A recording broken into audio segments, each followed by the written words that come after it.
Warning: the following may be real or fake, to entertain or to inform, based on real events or thought up. This is a confession and a show. Good morning, good evening, and good night, wherever you may be. My name is Daniel Rodriguez. Welcome to the Mahdi Files. Season 1, Episode 2. Whatever the title is above. I'm back. Today it is Saturday, July 18th, 2015. One day after Marvel Studios has released Ant-Man. Saw it Thursday, but we're not here for that, of course. But just checking out, the weekend. Hopefully everyone had a great July 4th. I'm sorry, it's been a few weeks. I hope everyone's enjoying their July, their summer break.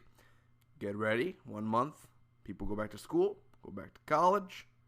Or, if you're free, good luck to you.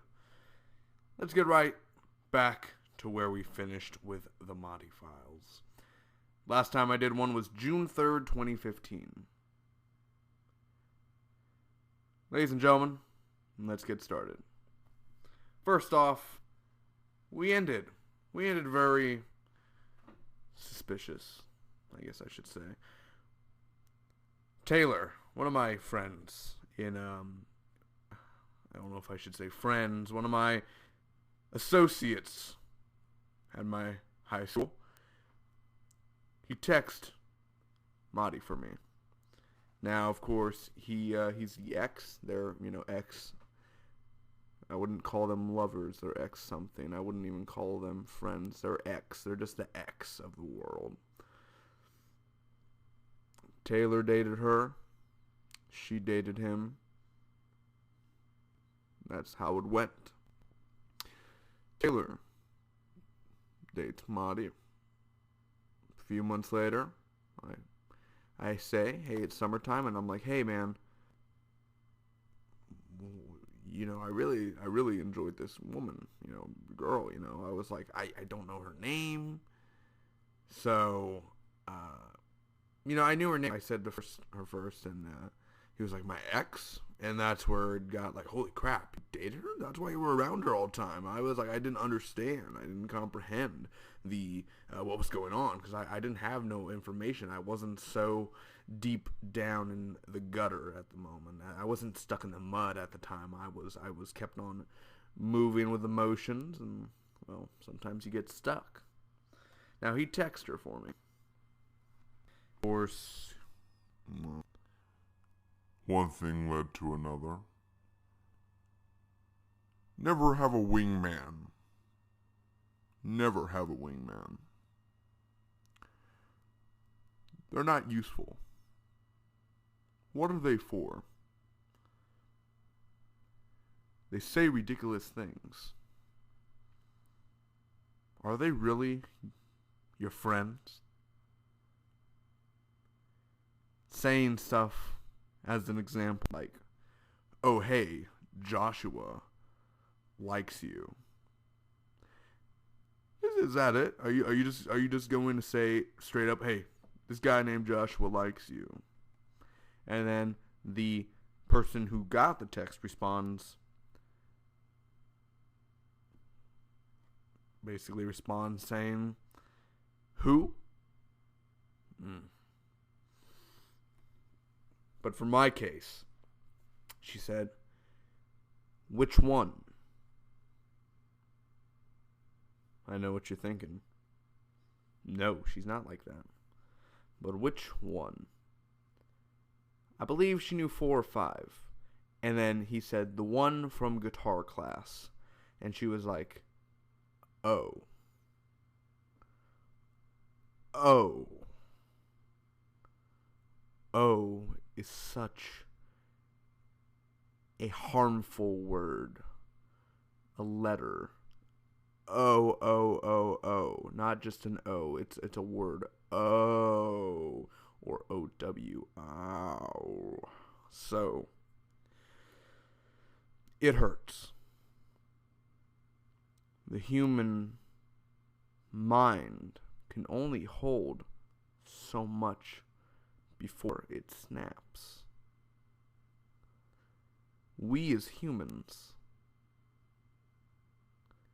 we can limit ourselves to our surroundings. Our emotions take the better of us. That is no way to live, my friends. So that happens. He texts her. And I like to write letters. I always write letters. It's just I'm an old-fashioned type of way, man. I didn't have a phone at the time that had minutes, I guess you should say. And, well, Taylor texted her again. I had a feeling that I was bothering her, but she said, once I wrote a letter for her, and I said, gosh, I don't mean to come off weird, crazy. You are the most enlightened, beautiful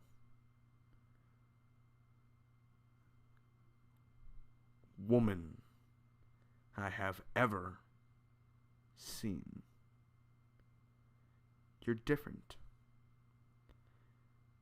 That moment, like I said, the first time I laid eyes on her, everything froze, everything blurred out, and she was there. She was the only one I could see. I thought people just said that, but it's true.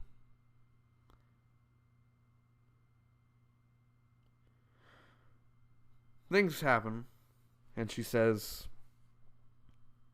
the feeling is not mutual. And I go, oh.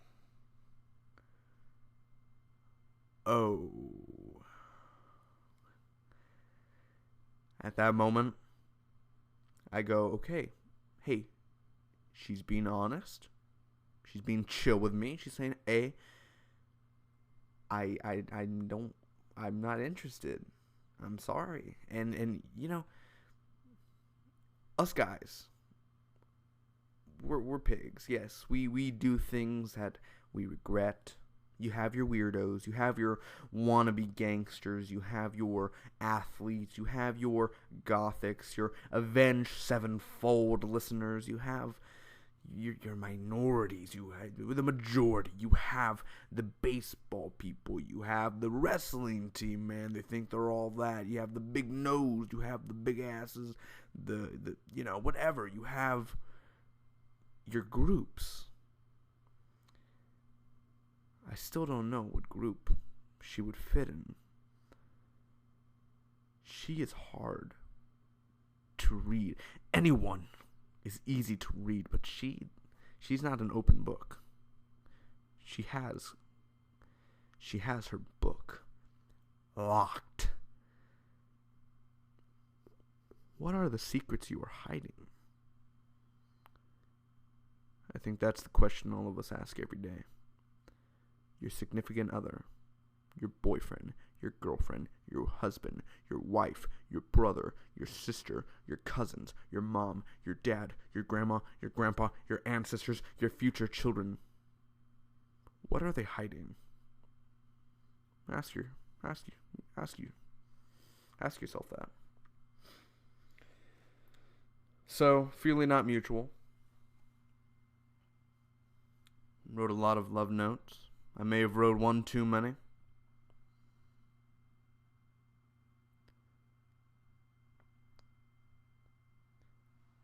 I had a friend. Had a friend. Freshman year, 2013, to the beginning of 2014.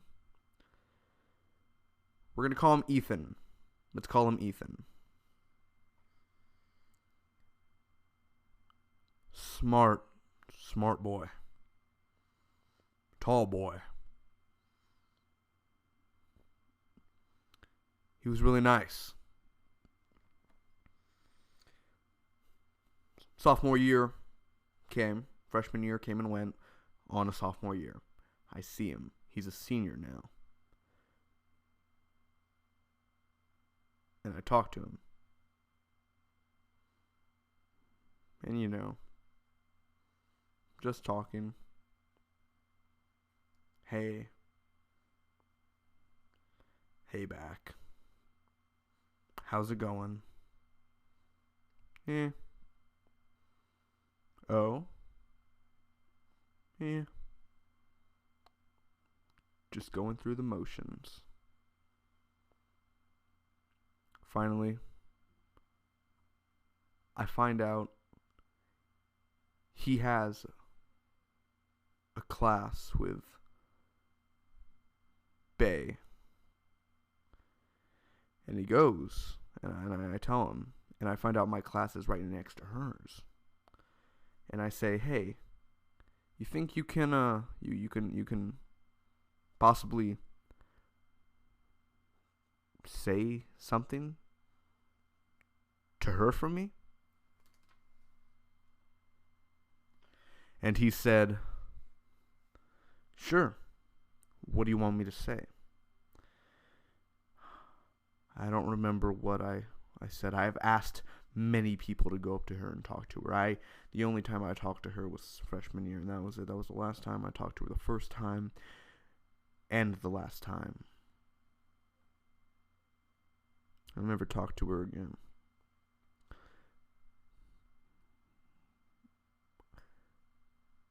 I don't like taking no for an answer. No is not acceptable in this state of mind. And so, he went up to her. My so-called friend. A few days later, Facebook friends, right? I'm also Facebook friends with Bay. What does it say? Ethan is in a relationship with Madi. And at that moment,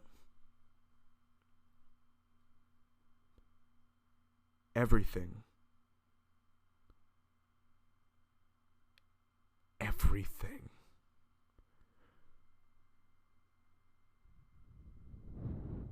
went black. Everything snapped and got torn. That was the day that my life changed. That was the day where a part of me that was happy, smiling, not afraid, withered away.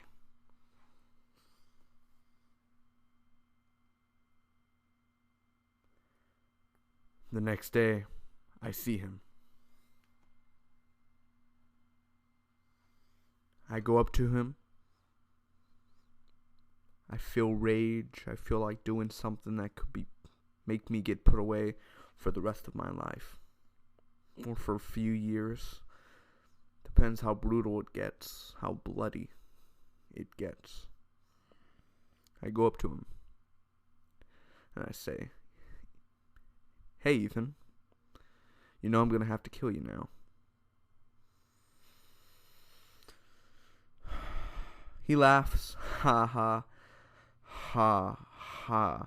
The laugh of an evil man who was once my friend.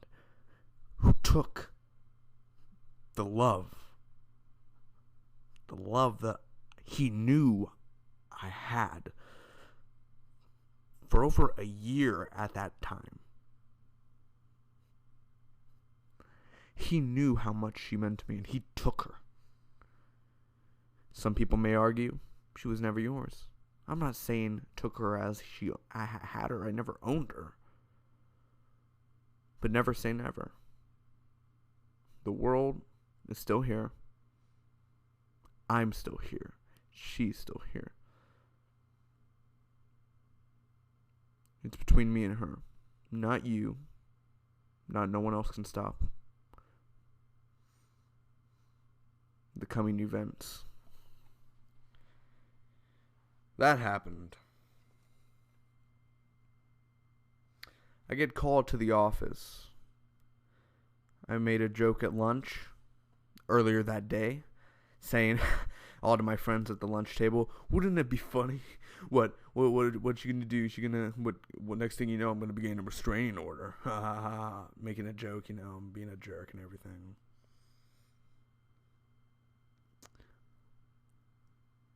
I was talking to one of the guys I talk at lunch. He has 7th period with her, and I said, hey, you go up to her, you tell her Elliot's dead. No, and at the end, when he was walking away, dude, I'm playing. I'm kidding. I just said that to say that. I didn't actually mean, I was going to tell him, hey, don't tell her that. That's a stupid thing. I told him. Apparently, he told her anyway because he said, oh, I didn't hear you say not. I thought you meant to actually tell her. So, yes, it's on me. But I get called to the office. Police officer there. They called me in because they said attendance. I go in there and they say, do you know this blah, blah, blah person, Marty? And I said, yes, I do. Are these your notes? And at that moment,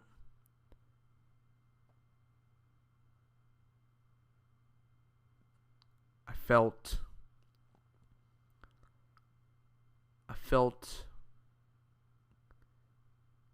anger, vengeance. I felt like now I have to really do something to rebel and get back at these people. Some people don't understand. Some people will never understand. You don't need to. It's not your life. Move on. Let me deal with it. I can't wait for you guys to hear episode 3. You're going to have to wait till the middle of August because let me tell you, it's even more juicier. You think this? Wait for more cops. Wait for neighbors eyeing me. It gets more intense, trust me, but we're not done yet. Let's continue with this episode.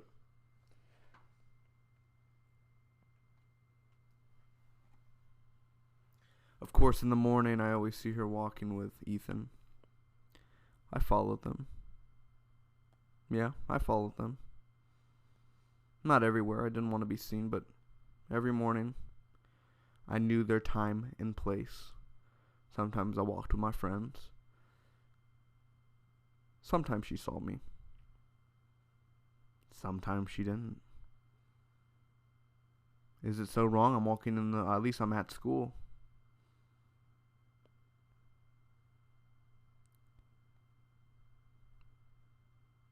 I know how it sounds. Sounds like I've lost control. I've always been in control.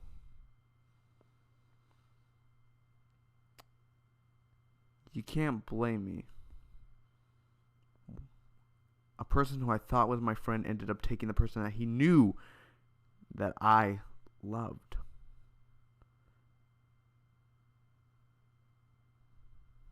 Payback's a bitch. After that, her parents, when I got called to the office, they said that hey, if you don't stop, the parents are going to press charges on you. And I said, well, all right, I'll stop. Okay, I will. I'm done, and I had maybe over 125 photos of her on my phone. Maybe like 9 photos in total. but I copied them a lot. Rows and rows and rows of the same photo of her. About to 120. They made me delete them. Well, good thing I deleted all the copies before. It just looked like I had 8 or 7, but I had a few extra files on my phone, so they never got to see all of them, so I kept them. And once I left that office, I knew. Oh, I'm not done yet.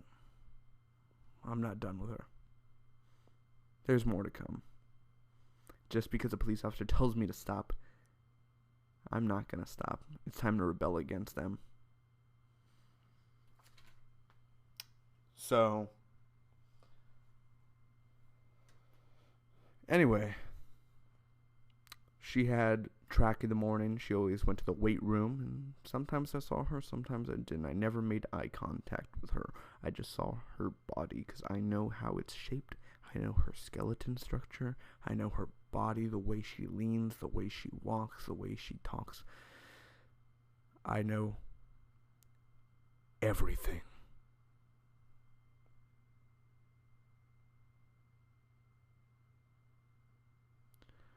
She hid from me. She stopped going out to her car after school all the time because she knew I'd be watching her. There was a time when her and Ethan walked out of school and I saw them hug each other. One time they hugged each other for a long time, and at that moment I don't know. It's hard to explain. You guys wouldn't understand. You probably think this guy's crazy. It's not that I'm crazy. I'm not crazy. I can act crazy. I can freak people out, yes, easily. With a snap like that, I'll freak someone out. I'll creep them out and they'll never talk to me again. Yeah, I have a talent for that. It doesn't mean I'm actually creepy. The way I am at school is not the way I am at home. The way I'm at home is not the way I'm at school. The way I'm at home, not the way I'm at church. The way I'm at church is not the way I'm at home or school. You see, I play characters. I have multiple personalities. I play different characters when it's needed. Oh, a police officer tells me to stop. Yes, sir, I'll stop, I promise. Fucking yeah. I'm not gonna stop. I'll lie. I'll say no. And they'll never see me coming.